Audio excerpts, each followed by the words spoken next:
થવાની જે શક્યતાઓ છે તે વ્યક્ત કરવામાં આવી છે અને તેની સાથે સાથે હવે કયા મંત્રીને કયું મંત્રાલય મળવાનું છે અને કોની બાદબાકી છે તે મંત્રીમંડળમાંથી વાત થતી જોવા મળશે તે આપણે ગ્રાફિક્સના માધ્યમથી સમજવાનો છે તે પ્રયત્ન કરીશું। સૌથી પહેલા જાણીએ મંત્રીમંડળમાં ફેરફારની ચર્ચાઓ જાગી છે। મોદી કેબિનેટમાં ફેરફારના સંકેત છે તે જોવા મળી રહ્યા છે અને જ્યારથી જ અમિત શાહ અને પ્રધાનમંત્રી નરેન્દ્ર મોદીની બેઠક મળી ત્યારથી જ અટકળો વહેતી થઈ। 6 મંત્રીઓને મોદી કેબિનેટમાંથી બહાર થઈ શકે તેવી પણ શક્યતાઓ પ્રબળ બની રહી છે એટલે કે 6 મંત્રીઓની બાદબાકી થતી જોવા મળી શકે।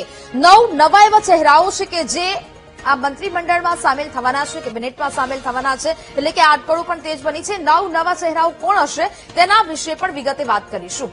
સૌથી પહેલા કયા મંત્રીઓની બાદબાકી થવાની છે તે જાણીએ। ધર્મેન્દ્ર પ્રધાન શિક્ષણ મંત્રી જેઓ અત્યારે છે, ધર્મેન્દ્ર પ્રધાન 2 વખત રાજ્યસભા સાંસદ રહી ચૂક્યા છે। સૌથી પહેલા તો તેમના વિશે જાણવાનો પ્રયત્ન કરીશું કે શિક્ષણ મંત્રી ઓડિશાના સંબલપુરથી લોકસભા સાંસદ અને 12 વર્ષથી મોદી સરકારમાં મંત્રી પદ સંભાળી રહ્યા છે।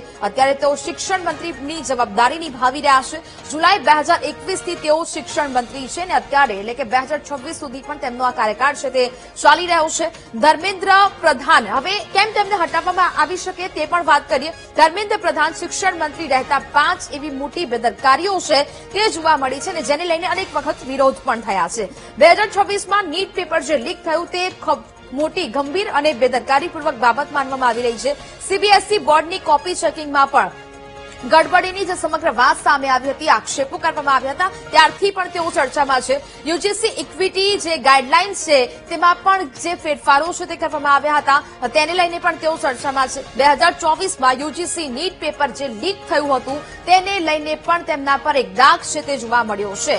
2020માં આવેલી નવી શિક્ષણ નીતિ લાગુ કરવામાં પણ જે વિલંબ છે તે તેમની સરકારમાં જોવા મળ્યો હતો અને જ્યારે તે પદ પર હતા ત્યારે આ બધી જ બાબતો છે તે બેદરકારીપૂર્વક હોઈ શકે અને તે પ્રકારના વિરોધ પણ જોવા મળ્યા હતા એટલે તેમની બાદબાકી થઈ શકે। હરદીપસિંહ પુરી પેટ્રોલિયમ મંત્રી જેઓ છે કે જેઓ 1974 બેચના નિવૃત્ત આઈએફએસ ઓફિસર પણ રહી ચૂક્યા છે અને તેમની જ નામના હરદીપસિંહ પુરી 2014માં ભાજપ સાથે જોડાયા હતા અને ત્યારથી તેમનો કાર્યકાળ છે તે શરૂ થયો ભાજપ સાથે। 2 વખત તેઓ રાજ્યસભા સાંસદ પણ રહી ચૂક્યા છે અને ત્યારબાદથી તેમની આ સફર છે તેની શરૂઆત થઈ હતી। સપ્ટેમ્બર 2017ની વાત કરીએ તો સપ્ટેમ્બર 2017થી તેઓ કેન્દ્રીય મંત્રી પદ સંભાળી રહ્યા છે। જોકે હવે તેમની પણ બાદબાકી થઈ શકે। હાલ પેટ્રોલિયમ અને કુદરતી ગેસ મંત્રાલય તેમની પાસે છે। જોકે હવે આમાં એક મોટા ફેરફારના સંકેતો છે તે મળી રહ્યા છે। તેમને કેમ હટાવવામાં આવી શકે? એપ્સ્ટીન ફાઇલ્સમાં હરદીપ પુરીના નામને લઈને પણ કોંગ્રેસ દ્વારા ગંભીર આરોપો છે તે લગાવવામાં આવ્યા હતા અને કેટલાક જે ફાઇલ્સ છે તેના લઈને પણ આરોપો લગાવાયા હતા। 2014 થી 17 વચ્ચે જેફરી એપ્સ્ટીન સાથે 62 ઈમેલ એક્સચેન્જ અને 14 જેટલી મીટિંગ્સ યોજવાના જે આક્ષેપો છે તે હરદીપસિંહ પુરી પર લગાવવામાં આવી ચૂક્યા છે એટલે કે તેમને પણ હટાવવામાં આવી શકે। હરદીપ પુરીને ભાજપ હટાવીને આ લાગેલો ડાઘ છે તે ધોઈ શકે છે એટલે કે અવારનવાર હરદીપસિંહ પુરીને લઈને પણ ભાજપ પર પ્રહારો છે તે કરવામાં આવી ચૂક્યા છે એટલે આ પણ એક બનાવ છે। ઉંમરને કારણે પણ શક્યતાઓ દર્શાવાઈ રહી છે। 74 વર્ષના પુરી છેલ્લા 9 વર્ષથી મંત્રી પદ સંભાળી રહ્યા છે। તેમની ઉંમર છે તેમને કારણે પણ તેમને આ પદ પરથી બાદબાકી તેમની કરવામાં આવી શકે।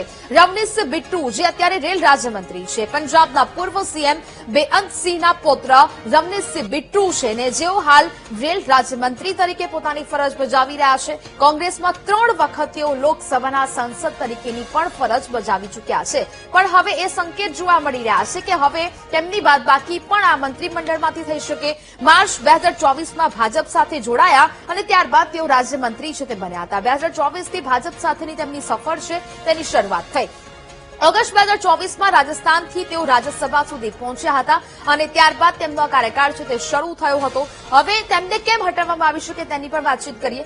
આગામી વર્ષે યોજાનારી પંજાબ વિધાનસભા ચૂંટણીમાં ઉતરવાની તેમને ઈચ્છા છે તે વ્યક્ત કરી હતી એટલે કે હમણાં થોડા મહિના પહેલા જ તેમને આ ઈચ્છા છે તે વ્યક્ત કરી હતી। 21 જૂન 2026ના રોજ રાજ્યસભાનો તેમનો કાર્યકાળ પણ છે તે સમાપ્ત થઈ ચૂક્યો છે અને તેમને વધુ એક જવાબદારી છે તે આપવામાં આવી શકે। મજબૂત પોલિટિકલ અને ઇલેક્ટોરલ બ્રેકડાઉન છે તે ધરાવે છે, એટલે આ બેકગ્રાઉન્ડ તેમનું ખૂબ જ મજબૂત હોવાને કારણે ભાજપ તેનો ફાયદો છે તે અહીંયા ઉઠાવી શકે. બિટ્ટુ ભાજપને પંજાબની સત્તા સુધી પહોંચવામાં ખૂબ એવી મોટી મહત્વપૂર્ણ મદદ છે તે કરી શકે છે અને તેને જ કારણે તેમને પંજાબની જે જવાબદારી છે તે સોંપવામાં આવી શકે છે. લુધિયાણાની કોઈ વિધાનસભા બેઠક પરથી તેઓ ચૂંટણી લડી શકે તેવા પણ સંકેતો છે તે અહીંયા દર્શાવવામાં આવી ચૂક્યા છે, એટલે કે આ અગાઉ પણ તેમની એવી ઈચ્છા છે તે વ્યક્ત કરી હતી. હવે વાત કરીએ પંકજ ચૌધરીની કે જેઓ નાણાં રાજ્યમંત્રી છે, તેમને પણ બાદબાકી થઈ શકે, પદ પરથી દૂર કરવામાં આવી શકે. યુપીની મહારાજગંજ બેઠક પરથી 7 વખત તેઓ લોકસભાના સાંસદ રહી ચૂક્યા છે અને તેમને લઈને પણ સંકેતો આપવામાં આવ્યા છે. પંકજ ચૌધરી જુલાઈ 2021થી નાણાં રાજ્યમંત્રી છે તેમના પર તેઓ ફરજ છે તે બજાવી જ રહ્યા છે. ડિસેમ્બર 2025માં ભાજપ પ્રદેશ અધ્યક્ષ તેમને બનાવવામાં આવ્યા હતા અને ત્યારથી લઈને અત્યાર સુધી તેઓ તે જવાબદારી છે તે નિભાવી રહ્યા છે. હવે તેમને પણ હટાવવાની અટકળો વહેતી થઈ છે. ભાજપની ઇન્ટરનલ પોલિસી એક વ્યક્તિ એક પદ, તેને લઈને પણ હાલ નક્કી કરવામાં આવી રહ્યું છે કે ભારતની જે પોલિસી છે તેને આધારે તેમને હટાવવામાં આવી શકે. 2027 યુપી વિધાનસભામાં કોઈ વિધાનસભા પર જે ફોકસ છે તે કરવામાં આવી શકે, તેને લઈને પણ તેમને આ જવાબદારી છે તે સોંપવામાં આવી શકે. 2029 લોકસભાની ચૂંટણીઓ આવી રહી છે, તેના માટે ઇલેક્શન મેનેજમેન્ટ પર તેઓ ફોકસ કરી શકે, તેના પર નજર રાખી શકે, તે માટે પણ તેમને હટાવવામાં આવી શકે તેવી સંભાવનાઓ જોવા મળી રહી છે. હર્ષ મલ્હોત્રા સહકારિતા રાજ્યમંત્રી છે, જેઓ 2015 અને 16માં હર્ષ મલ્હોત્રા પૂર્વ દિલ્હી નગર નિગમના મેયર છે તે બન્યા હતા અને ત્યારથી લઈને અત્યાર સુધીનો તેમનો આ કાર્યકાળ ભાજપ સાથે ચાલી રહ્યો છે. 2024માં પૂર્વ દિલ્હીથી સાંસદ અને મોદી કેબિનેટમાં તેઓ રાજ્યમંત્રી બન્યા હતા, એટલે કે તેમના પણ નરેન્દ્ર મોદી સાથે સારા એવા સંબંધો છે. મે 2026માં દિલ્હી ભાજપના અધ્યક્ષ તરીકે તેમને જવાબદારી છે તે સોંપવામાં આવી હતી, એટલે કે 2026 હમણાં તેમની આ જવાબદારી છે તે સોંપવામાં આવી હતી. હવે તેમને કેમ હટાવી શકાય? ભાજપની એક વ્યક્તિને એક પદની નીતિ હેઠળ તેમને પણ અહીંયાથી રિમૂવ છે તે કરવામાં આવી શકે છે. તેમને પણ હવે આ રિમૂવ કરવામાં આવી શકે, કારણ કે ભાજપની આ નીતિ છે. હવે અહીંયા વાત કરીએ કે જોર્જ કુરિયન લઘુમતી બાબતોના રાજ્યમંત્રી તરીકેની જવાબદારી તેઓ નિભાવી રહ્યા છે. કેરળમાં ભાજપના નેતા જોર્જ કુરિયન સુપ્રીમ કોર્ટમાં વકીલ પણ રહી ચૂક્યા છે. વકીલ તરીકેને તેઓ સુપ્રીમ કોર્ટમાં ફરજ બજાવી ચૂક્યા છે. જૂન 2024માં મોદી સરકારમાં રાજ્યમંત્રી તરીકેની ફરજ તેમને આપવામાં આવી હતી. રાજ્યમંત્રી તરીકે તેઓ ફરજ છે તે બજાવી ચૂક્યા છે. લઘુમતી બાબતો અને મત્સ્યપાલન, પશુપાલન તેમજ ડેરી મંત્રાલયની જવાબદારી તેમના સિરે આપવામાં આવી હતી, એટલે કે અત્યાર સુધી તે આ જવાબદારીઓ છે તે નિભાવતા આવ્યા છે. ઓગસ્ટ 2024માં મધ્યપ્રદેશથી રાજ્યસભા સુધી તેઓ પહોંચ્યા હતા અને ઓગસ્ટ 2024થી રાજ્યસભા સુધી પહોંચવાનું તેમનું જે એક પદ છે તે ત્યાં તેમને મળ્યું હતું. હવે તેમને રાજીનામું આપ્યું છે. 23 જૂન એટલે કે હમણાં મોદી કેબિનેટના એકમાત્ર ખ્રિસ્તી મંત્રી કુરિયને રાજીનામું આપ્યું. તેમનો કાર્યકાળ છે તે 2026માં સમાપ્ત થઈ રહ્યો હતો 23 જૂને. 21 જૂને કુરિયનનો રાજ્યસભાનો કાર્યકાળ છે તે સમાપ્ત થઈ ચૂક્યો અને તેને કારણે 23 જૂને તેમને રાજીનામું છે તે આપ્યું છે. પાર્ટીએ તેમને ફરીથી તક નથી આપી, એટલે કે ફરી વખત તેમને તક નથી આપવામાં આવી ક્યાંક, અને 23 જૂને તેમને રાજીનામું આપી દીધું છે. કેરળમ વિધાનસભા ચૂંટણીમાં ભાજપની અપેક્ષા કરતા નબળા પરિણામો છે તે મળ્યા છે, એટલે કે કેરળમ વિધાનસભાને કે જ્યાં તેમના પર વિશ્વાસ મૂકવામાં આવ્યો હતો, પરંતુ અપેક્ષા કરતા ઓછા પરિણામો છે તે મળતા જોવા મળ્યા. હવે વાત કરીએ કેબિનેટમાં કોની એન્ટ્રી થવા જઈ રહી છે, કોની એન્ટ્રી થઈ શકે? શક્તિકાંત દાસ તમિલનાડુ કેરળ જે 1980 બેન્ચના નિવૃત્ત આઈએએસ ઓફિસર છે, પરંતુ હવે તેઓ ભાજપ સાથે જોડાયા છે અને ત્યારબાદ શક્તિકાંત દાસ પીએમ મોદીના પ્રધાન સચિવ 2 તરીકે પણ તેઓ ફરજ બજાવી ચૂક્યા છે, પરંતુ હવે તેમને મંત્રાલયમાં એન્ટ્રી છે તે મળી શકે છે. 2018થી 2024 સુધી આરબીઆઈના ગવર્નર તરીકે પણ તેઓ ફરજ બજાવી ચૂક્યા છે અને તેને લઈને પ્રધાનમંત્રી નરેન્દ્ર મોદી તેમના પર વિશ્વાસ મૂકી શકે કે આગામી જે અર્થવ્યવસ્થા અર્થતંત્ર છે તેના પર સુધારો આવી શકે. મોદી સરકારના મોટા આર્થિક નિર્ણયો, નોટબંધી અને જીએસટી લાગુ કરવામાં તેમની અહમ ભૂમિકા છે તે રહેલી જોવા મળી હતી અને તેને જ કારણે તેમની પસંદગી આરબીઆઈ ગવર્નર તરીકે 3 વખત કાર્યકાળ લંબાવવામાં પણ આવ્યો હતો શક્તિકાંત દાસનો, અને હવે ફરી એક વખત નવી જવાબદારી તેમના શિરે મૂકવામાં આવી શકે. આ દરમિયાન દાસે ભારતીય તંત્રને સ્થિર રાખ્યું, એટલે કે જે વખતે જીએસટી આવ્યું, નોટબંધી આવી, તે વખતે પણ અર્થતંત્રને સ્થિર રાખવામાં તેમની ખૂબ જ અહમ ભૂમિકા છે. ડિજિટલ પેમેન્ટ્સને પ્રોત્સાહન આપ્યું અને બેન્કિંગ રેગ્યુલેશન મજબૂત કર્યું, એટલે કે આ માટે પણ તેમની પસંદગી છે તે કરવામાં આવી શકે, કારણ કે અનેક ગુણો તેઓ ધરાવે છે. દાસ નાણાકીય સ્થિતિ અને ભારતીય અર્થતંત્રને મજબૂત કરી શકે, એટલે જે પ્રકારની વાત કરવામાં આવી કે અર્થતંત્ર મજબૂત કરી શકે તેવી સ્થિતિ તેમની પાસે છે અને અગાઉ નરેન્દ્ર મોદી તેમને ઓળખી ચૂક્યા છે, તેને કારણે તેમને જવાબદારી સોંપવામાં આવી શકે. अनुराग ठाकुરની એન્ટ્રી થઈ શકે। હિમાચલ પ્રદેશના પૂર્વ સીએમ પ્રેમકુમાર ધુમાલના જે પુત્ર છે अनुराग ઠાકુરને તેમને પણ નવી જવાબદારી છે તે આપવામાં આવી શકે છે। કેબિનેટમાં તેમનું પણ નામ સામેલ થઈ શકે છે। બીસીસીઆઈના અધ્યક્ષ પણ अनुराग ઠાકુર છે તે રહી ચૂક્યા છે। ભાજપ સાથેનો તેમનો કાર્યકાળ છે તે શરૂ થયો અને ત્યારથી તેઓ સતત કાર્યરત રહ્યા છે। હમીરપુર લોકસભા બેઠક પરથી સતત 5મી વખત તેઓ સાંસદ બન્યા હતા, એટલે હવે તેમને વધુ એક આ જવાબદારી એટલે કે કેબિનેટમાં સ્થાન મળી શકે છે। પ્રધાનમંત્રી નરેન્દ્ર મોદી સાથે મોદી સરકાર 2.0 માં अनुराग રાજ્યમંત્રી અને કેબિનેટ મંત્રી તરીકેની ફરજ બજાવી ચૂક્યા છે અને તેને કારણે પણ તેમની પસંદગી થઈ શકે। નાયબ માહિતી અને પ્રસારણ મંત્રી તરીકે રિપોર્ટ કાર્ડ તેમનું પોઝિટિવ જોવામાં આવી રહ્યું છે, એટલે કે તેમને આ પ્રસારણ મંત્રી તરીકે સારા એવા કામો કર્યા છે, તેમનું રિપોર્ટ કાર્ડ પોઝિટિવ છે। આગામી વર્ષે હિમાચલમાં વિધાનસભા ચૂંટણી થવા જઈ રહી છે, તેને લઈને તેમને એક મોટી જવાબદારી સોંપાઈ શકે। अनुरागના જોરે યુવા મતદારોને આકર્ષી વર્તમાન કોંગ્રેસ સરકારને હટાવવામાં પણ ભાજપ અહીંયા છે તે દાવ રમી શકે છે, કારણ કે अनुराग ઠાકુરના જોરે તેઓ યુવા મતદારોને આકર્ષવા માંગે છે ભાજપ। વાત કરીએ વીડી શર્માની કે જેમની પણ એન્ટ્રી થઈ શકે। 2020 થી 2025 સુધી ભાજપ પ્રદેશ અધ્યક્ષ તેઓ રહ્યા છે, તે જવાબદારી તેમને નિભાવી છે 2020 થી 2025 સુધીની। અત્યારે ખજુરાહોથી સતત તેઓ બીજી વખત સાંસદ તરીકેની જવાબદારી છે તે નિભાવી રહ્યા છે। સાંસદ છે અત્યારે તેઓ ખજુરાહોથી અને સતત બીજી વખત એન્ટ્રી કેમ થઈ શકે છે, તેમની પસંદગી કેમ કરવામાં આવી શકે। ભાજપ મધ્યપ્રદેશથી આગામી પેઢીના આંતરરાષ્ટ્રીય નેતા તૈયાર કરવા માંગે છે, એટલે કે મધ્યપ્રદેશથી એક એવો ચહેરો તેઓ લાવવા માંગે છે કેબિનેટમાં। પાર્ટીમાં વીડીની છબી મજબૂત સંગઠનાત્મક નેતાની છે, એટલે કે સારી એવી તેઓ છબી ધરાવે છે, પોલિટિકલ જે નોલેજ તેમનામાં જોવા મળે છે। ભાજપે 2024માં મધ્યપ્રદેશની તમામ 29 લોકસભા બેઠકો છે તે જીતી હતી, એટલે કે તેમના જોડે 2024માં મધ્યપ્રદેશ પર લોકસભાની જે 29 બેઠકો છે તે તમામ પર જીત મેળવી હતી। વાત કરીએ હવે રાઘવ ચડ્ડા અને શ્રીકાંત શિંદેની કે હવે તેઓ પણ ચર્ચામાં છે। આગામી વર્ષે પંજાબમાં રાઘવના જોરે આમ આદમી પાર્ટીને હરાવી શકાય તેવી ભાજપ વ્યૂહરચના છે તે બનાવી રહ્યું છે અને આ એક મુખ્ય ચહેરો છે તે ઉતારી શકાય। રાઘવ ભાજપ માટે પંજાબમાં અગ્રેસિવ કેમ્પેન કરી શકે, યુવા મતદારોને ખેંચી લાવે તેવા તેમને માનવામાં આવી રહ્યા છે। વાત કરીએ શ્રીકાંત શિંદેની કે તેઓ એકનાથ શિંદેના પુત્ર છે, તેમને પણ કેબિનેટમાં સ્થાન છે તે આપવામાં આવી શકે છે। ઓપરેશન ટાઈગરમાં શ્રીકાંતે અહમ ભૂમિકા નિભાવી હતી, એટલે કે ઉદ્ધવ ઠાકરે યુપીટીના જે 6 જેટલા સાંસદો છે ઓપરેશન ટાઈગર શરૂ કરવામાં આવ્યું હતું તેમની મહત્વપૂર્ણ ભૂમિકા રહી છે। ઇનામ તરીકે તેમને મંત્રી પદ મળી શકે છે, એટલે કે મહારાષ્ટ્રને પણ ઇનામ તરીકે તેમને મંત્રી પદ છે તેમના પુત્રને આપવામાં આવી શકે। વાત કરીએ મંત્રીઓના મંત્રાલય પણ બદલાઈ શકે તેવી સંભાવનાઓ છે। નિર્મલા સીતારમણ નાણામંત્રીનું મંત્રાલય બદલાઈ શકે છે, મંત્રાલય તેમનું બદલવામાં આવી શકે। સરકાર અને ભારતની આર્થિક સ્થિતિ કેટલાક મહિનાઓથી ઠીક નથી અને તેને કારણે આ જવાબદારી બીજા કોઈને સોંપવામાં આવી શકે।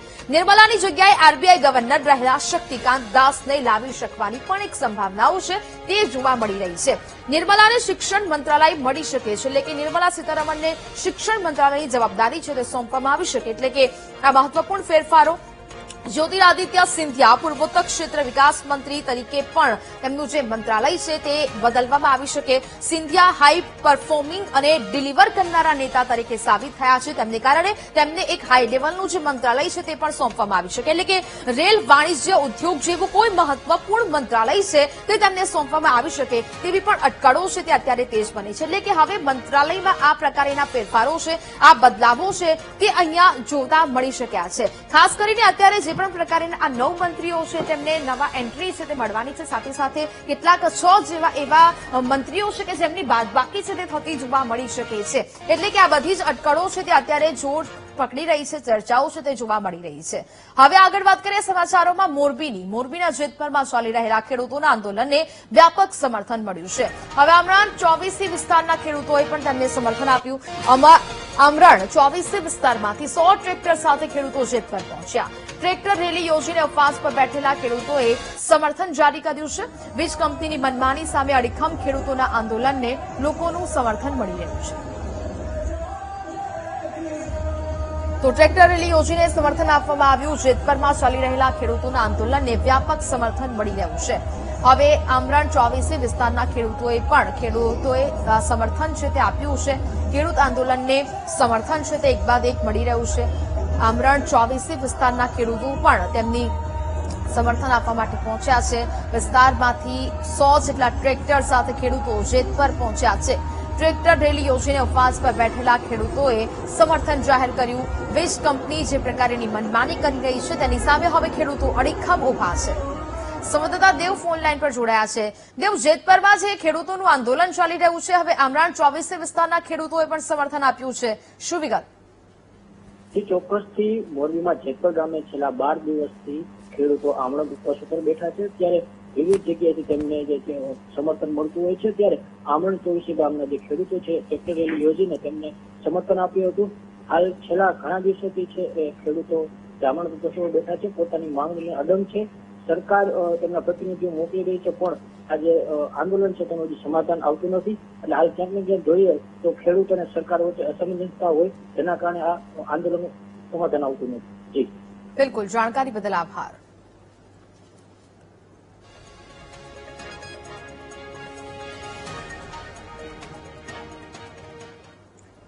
છોટાઉદેપુરની ગાયત્રી નર્સિંગ કોલેજ સામે ગંભીર આક્ષેપો થયા છે. મંજૂરી વગર ચલાવવાનો બીએસસી નર્સિંગ કોર્સ ચાલતો હોવાના આક્ષેપ છે.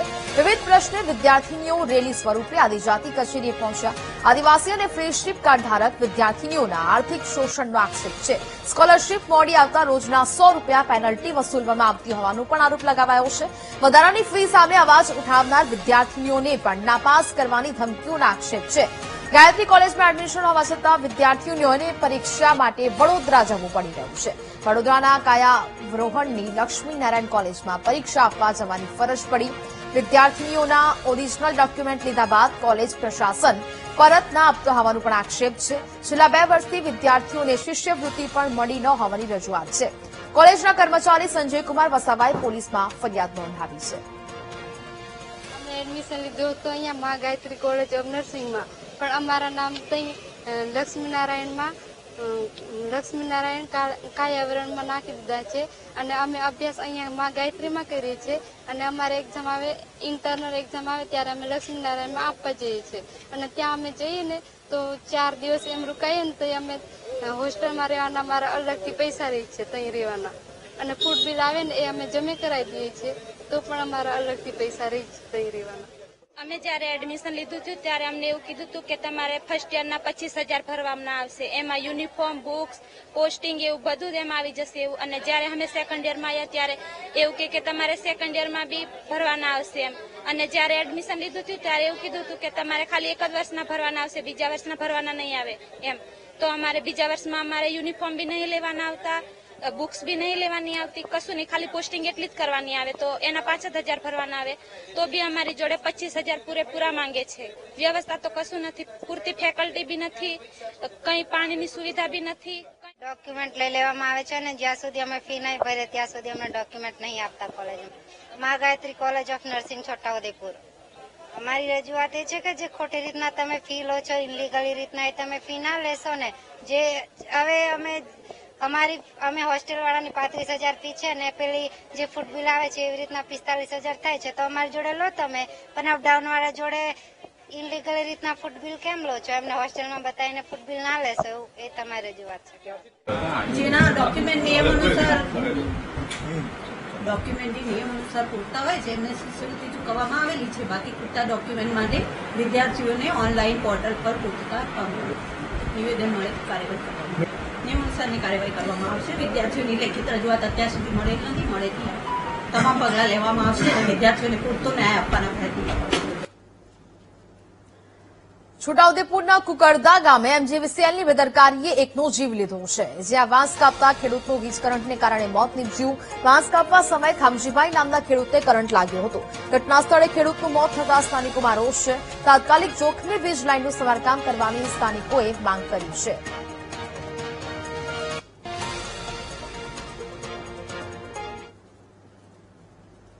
કચ્છના ગાંધીધામમાં મોટી દુર્ઘટના સર્જાઈ. ગાંધીધામના શિણાઈ તળાવમાં યુવક ડૂબ્યો છે. મિત્રો સાથે નાહવા અને ફોટોશૂટ કરવા આવેલો 22 વર્ષીય યુવક ડૂબ્યો. તળાવમાં ડૂબેલા શંકર પરમારની ફાયર ટીમે શોધખોળ શરૂ કરી છે. શિણાઈ તળાવમાં યુવક ડૂબ્યો હોવાની આ ઘટના સામે આવી. 22 વર્ષીય યુવક તળાવમાં ડૂબ્યો છે. મિત્રો સાથે નાહવા અને ફોટોશૂટ કરવા માટે 22 વર્ષીય યુવક અહીંયા આવ્યો હતો.